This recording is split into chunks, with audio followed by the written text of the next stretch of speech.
Hello and welcome back to Dead Sleep True Crime for Bedtime. If you are new to this podcast, Dead Sleep is a true crime podcast made for uninterrupted nighttime listening.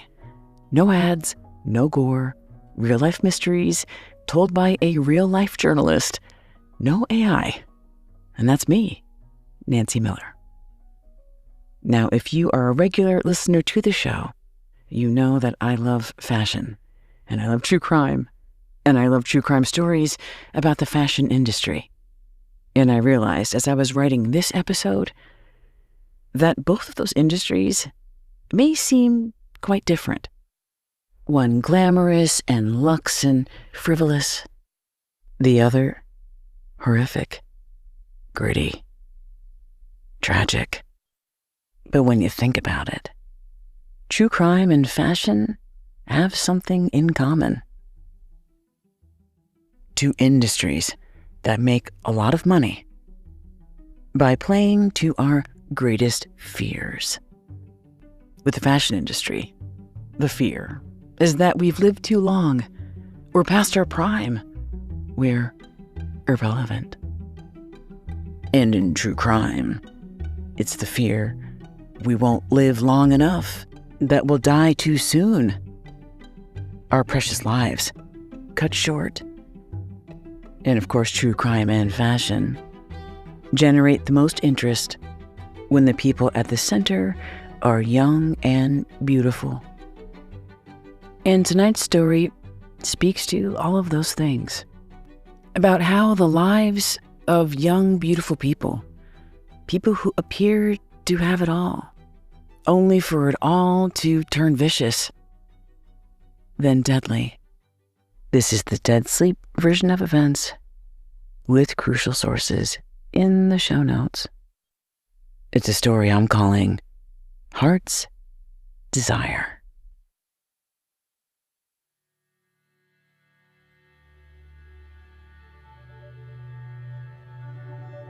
As hard as we try, there aren't many moments in our lives where we get to take a minute, even 2 minutes, to take a deep breath, close our eyes, and say to ourselves, you did it. You made it. For a 25-year-old man named Harry Uzoka, that moment finally came in December of 2017. When Harry went on his first ever vacation. Truly. After months, years of working virtually nonstop, he took his girlfriend Ruby on a luxurious trip to the Caribbean island of St. Lucia. And it was here Harry could finally have a moment to soak up his success, now as bright and warm as the sun shining above, and his thoughts, now as calm and clear as the crystalline waters lapping along that beach. Harry had a unique career. He was a male model in the top tier of the fashion industry. And throughout that career, he'd traveled a lot.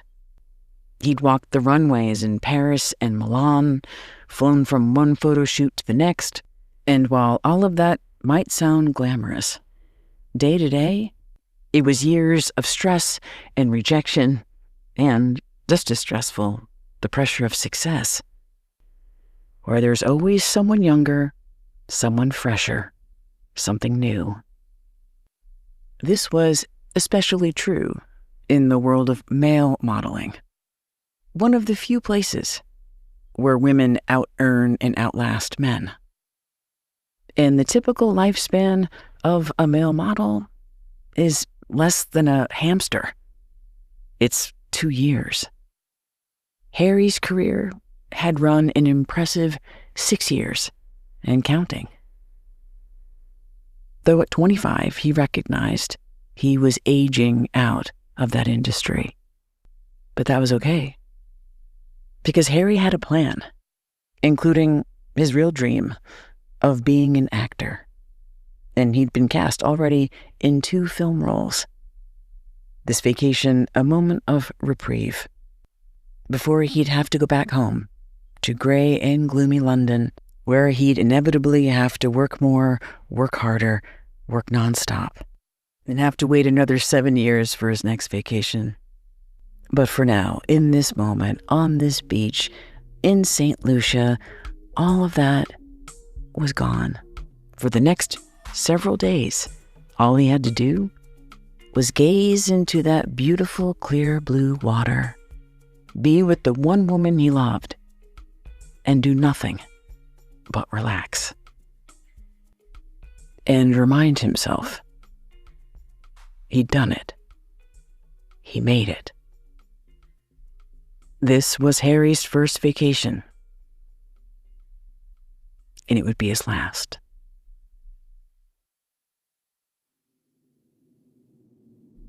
On a cold but clear January day in 2018, just a handful of days into the new year, Harry would be captured on grainy black and white CCTV, surrounded by 3 men. It was an altercation, an attack that lasted a matter of seconds, but would end Harry's young life forever. It was a murder case that seemed simple on the surface, as transparent as that crystalline Caribbean water.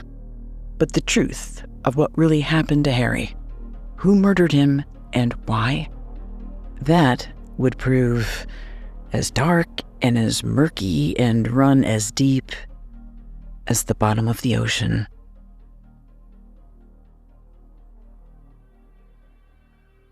Harry's story was never supposed to be a tragedy. It started as a fairy tale, a Cinderella story. Before Harry was a top model, he was just a kid in a working-class neighborhood in London. He was known as an excellent athlete, an affable child, and a lousy criminal. Around 2008 or so, when Harry was maybe 14, he fell in with the wrong crowd, got busted for doing something foolish, and ended up in a juvenile detention center. And for most boys, being locked up would spell the end of a promising future. And his mother, who moved from her native Nigeria to London so her 2 boys could one day get a good education and better opportunities, she worried for her baby boy. He was a good kid. Maybe it wasn't too late. As for Harry, he used his time in juvenile detention as a point of transformation, inside and out. Harry was a voracious reader, and somewhere along the way, he'd discover a book and an author who would turn his life around, or more accurately, give him a whole new outlook, one of hope and trust and possibilities. The book was called The Alchemist, written by Brazilian author Paulo Coelho. It's a pretty famous book. It sold millions of copies, was on the bestseller list for 300 weeks. The book is unique because it's not a complicated story with complex characters, but a simple fable about a young man, a teenager, much like Harry at the time, who sets out on a journey in pursuit of lost treasure. In the end, ends up finding himself. The book is rich with metaphor and powerful themes that would one day influence Harry's whole approach to life. That life could be good, magical even, if you're pure of heart. When you have a dream, when you really, truly want something, the universe will conspire to help you achieve your heart's desire. Harry may or may not have known that the book's author, Paulo Coelho, they shared an unfortunate kinship. When Paulo was a teenager, he was also locked away against his will. This was a world away and decades earlier when Paulo was a teenager in Brazil in the 1960s. And it was Paulo's parents who had their son committed to a mental institution at the age of 17. This was because his parents feared there was something wrong with Paulo. He seemed delusional. His father was an engineer, logical and practical, and Paulo was an artist, and he insisted he wanted to be a writer.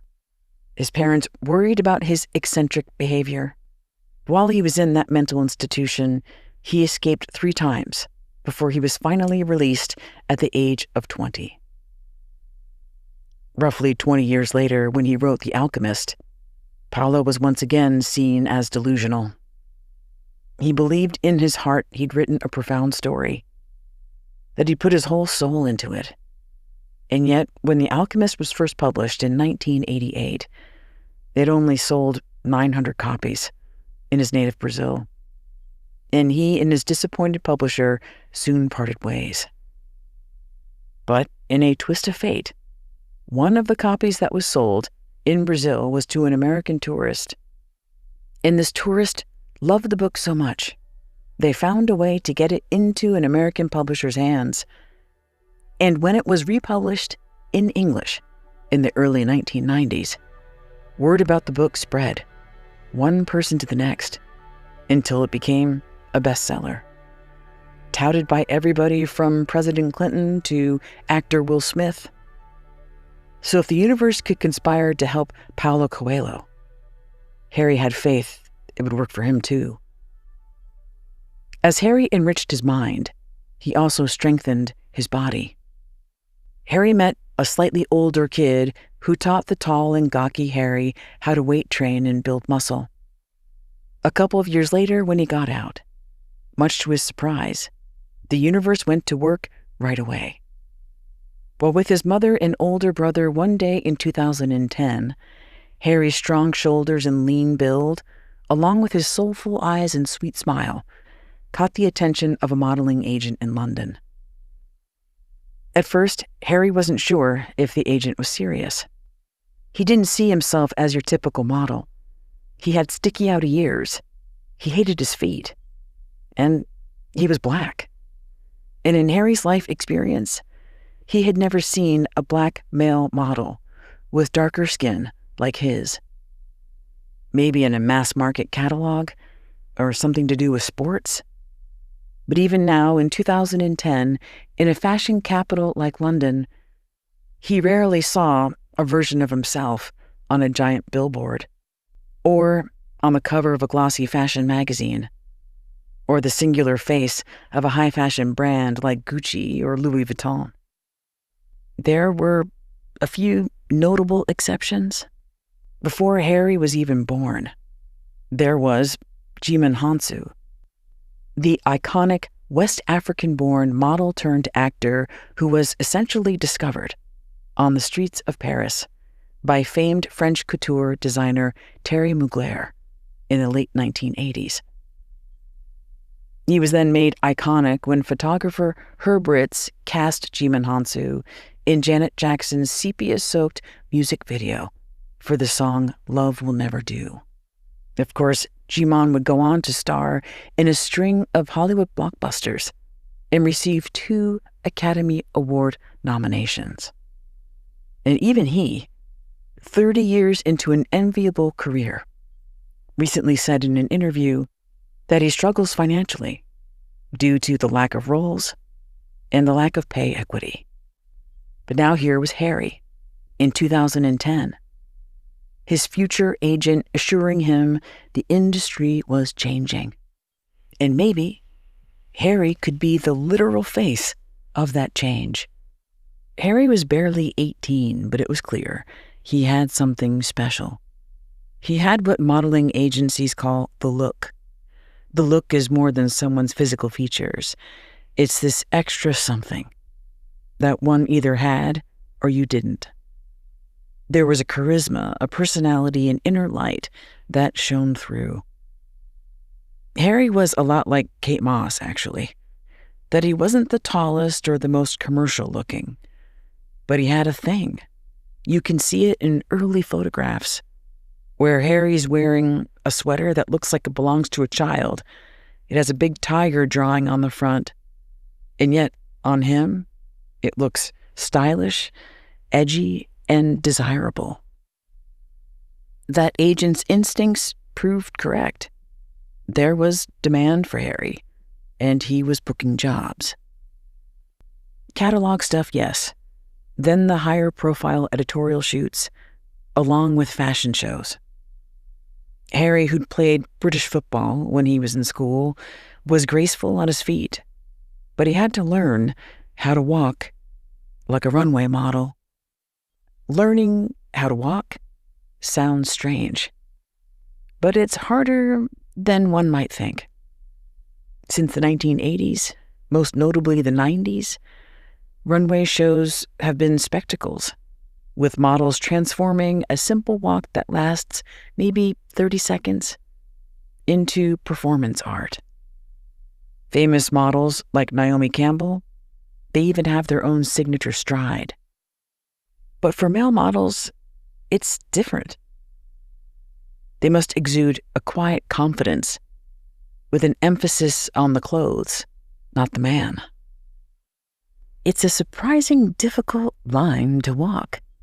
This balance between masculine, confident, elegant, strong, vulnerable, cool, dramatic, stoic. It was something you did have to learn. And a regular guy like Harry, who hadn't really planned on becoming a model, had to learn how to do it all on the job, largely on his own. Harry was known as a nice guy and extremely gracious and could talk and get along with just about anybody. But sometimes he had to admit he was out of his depth.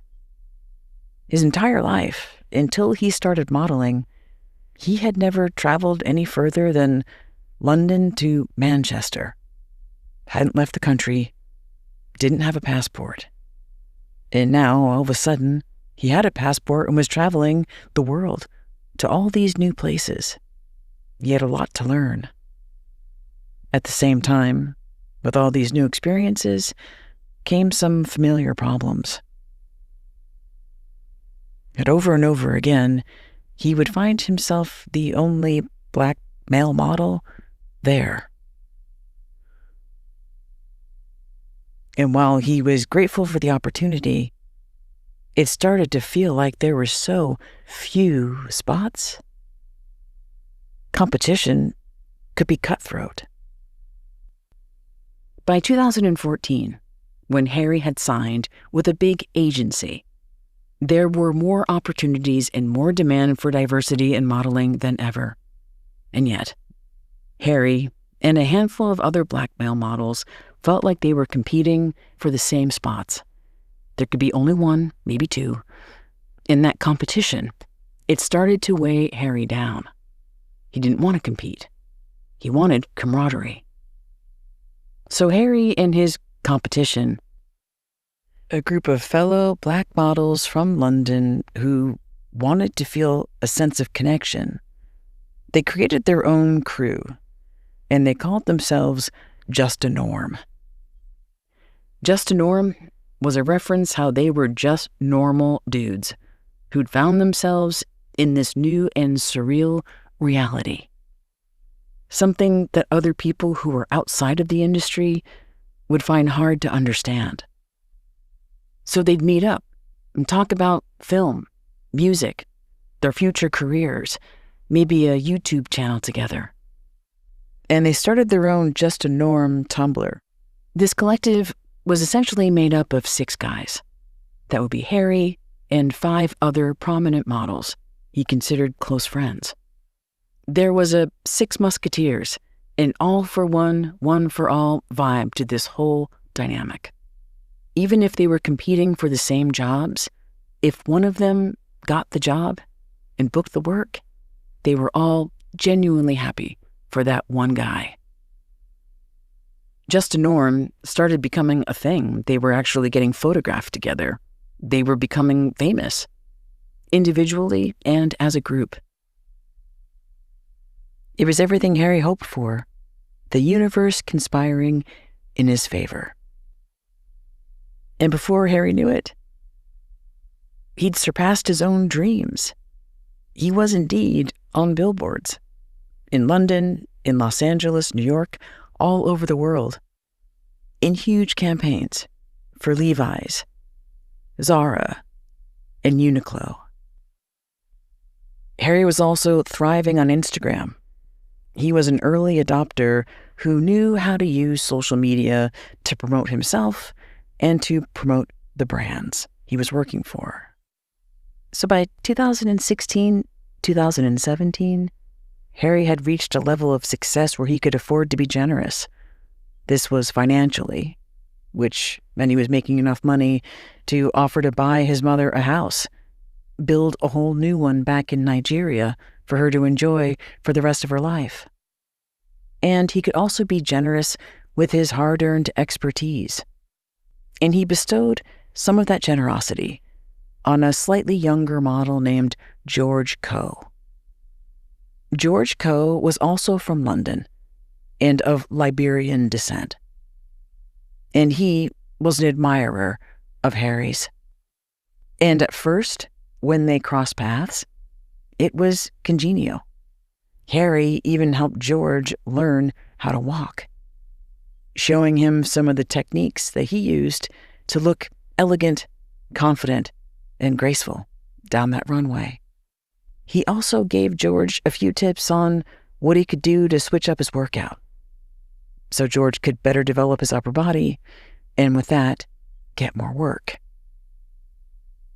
But over time, it seemed like the two men were not just crossing paths, but directly competing for the exact same spot. And Harry didn't stress about it.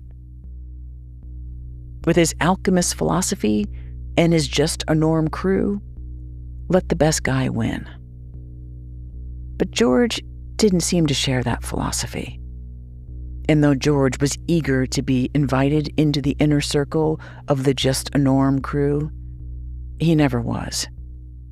And that's honestly because George wasn't just a normal guy. He was odd, and he was anxious, and he was fixated, it seemed, on Harry. George was doing well, with a lot of high-paying work as a model, but he was frustrated. It was true, yes, that he and Harry had a similar look. Plenty of models do. But George felt the decision-makers in the fashion industry were treating him as if he and Harry were interchangeable. Or worse yet, that George was second runner-up, a cheaper copy of Harry. Where Harry was confident and assured, George was insecure and unsophisticated, especially with women. Harry was in a happy relationship, where George was accused of being a creepy pest. He was always trying to impress women by texting them about how much money he had or how much money he'd spent, which made him look even more unrefined. One time he sent a woman a shot of his dinner bill, bragging at how much it cost, when it was a relatively modest 100 pounds. And somewhere along the way, maybe as Harry grew more famous, George got it into his head that there could be only one. Either George or Harry. And maybe that's where George's admiration for Harry twisted into creepy insinuation. George started dressing more like Harry. George started following all of Harry's friends on Instagram, even Harry's own family, as if these social media connections would somehow fortify a relationship between George and Harry. And George seemed to vacillate in his feelings about Harry. One moment he was seeking Harry's approval, then bad-mouthing Harry behind his back. Several times on Instagram, George reached out to Harry's friends, and then tried to turn those friends against Harry. And at first, Harry laughed it off. He had his own thing going on, and he reasoned that maybe this was the price of being a public figure. Harry was successful, and that was that.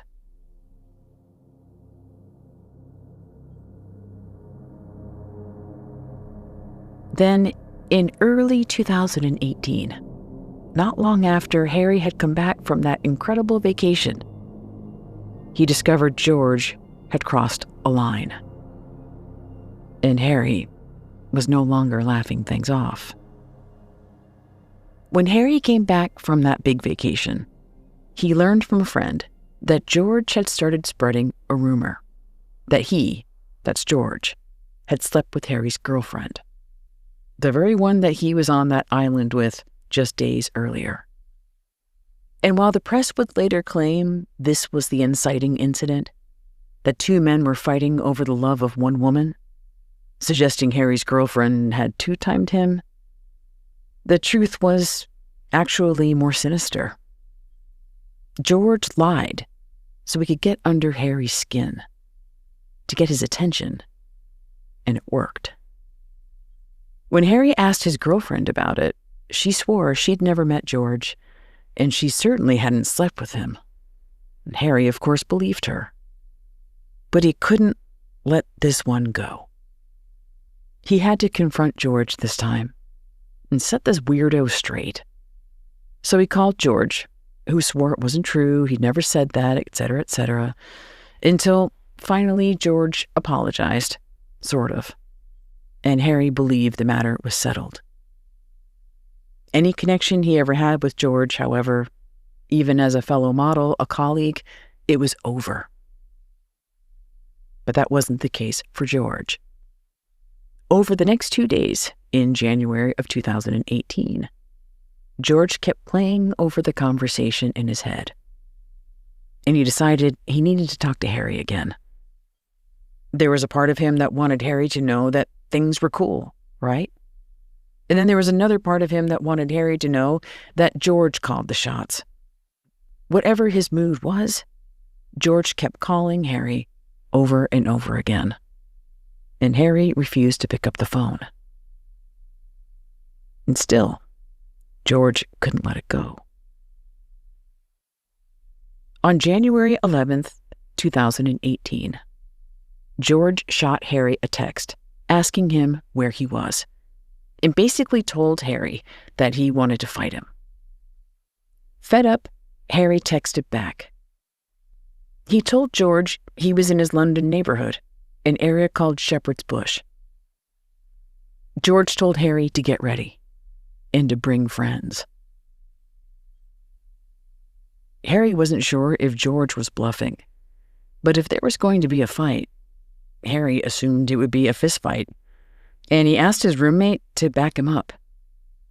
The two didn't have any weapons, so they improvised, each one grabbing a long metal bar they used to lift weights.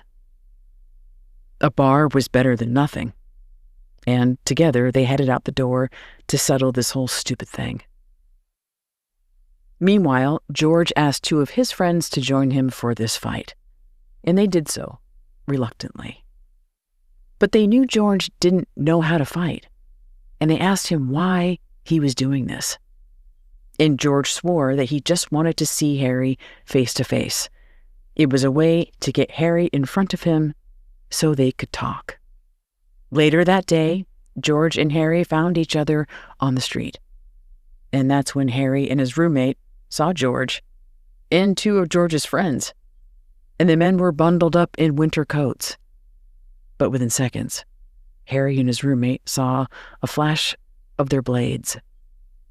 George clutched two knives, one in each hand. One of his friends also had a knife, and the other toted a gleaming machete. Harry and his roommate immediately realized this wasn't a fist fight, it was a knife fight, and they needed to get away.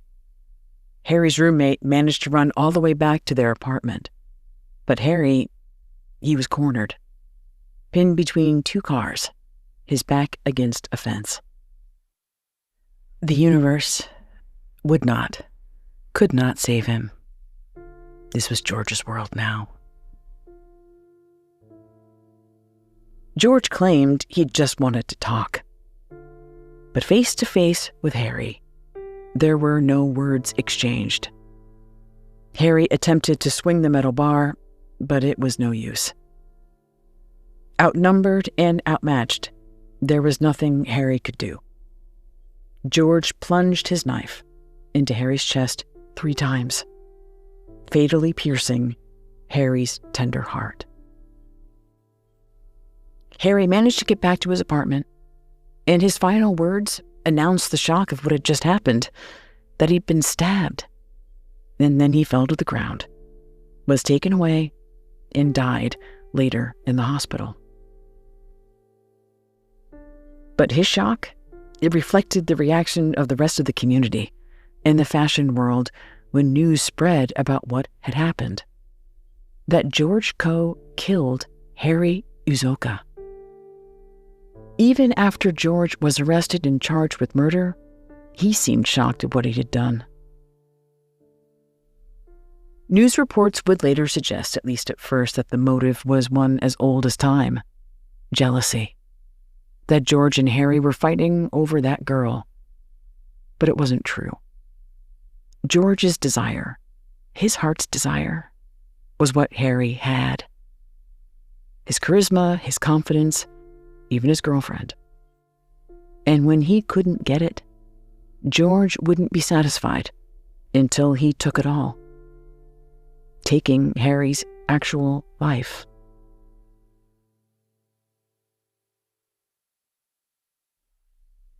In September of 2018, when George should have been walking some runway somewhere for Fashion Week, instead he was in the Old Bailey courtroom in London, receiving a life sentence for the killing of Harry Uzoka. His accomplices also received prison time, and all 3 are currently incarcerated.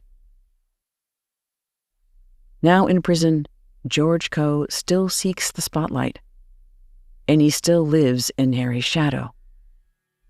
He said in an interview that he's working on a book about his experience, and he hopes that his experience might help the younger generation. And maybe they'll learn that they don't want to be like George Coe. They want to be like Harry. And it seemed the universe did conspire one final time to help Harry realize his dream of being in film. In 2020, a prominent artist and filmmaker named Iggy London released a short film called Velvet, inspired by the life and death of Harry Uzoka. It's a beautiful and heartbreaking study of loss, told from a mother's perspective.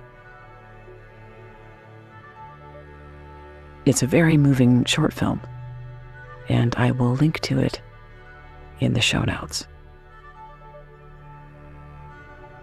Thank you, as always, for listening to Dead Sleep True Crime for Bedtime. I will be back next week with an all-new True Crime for Bedtime story.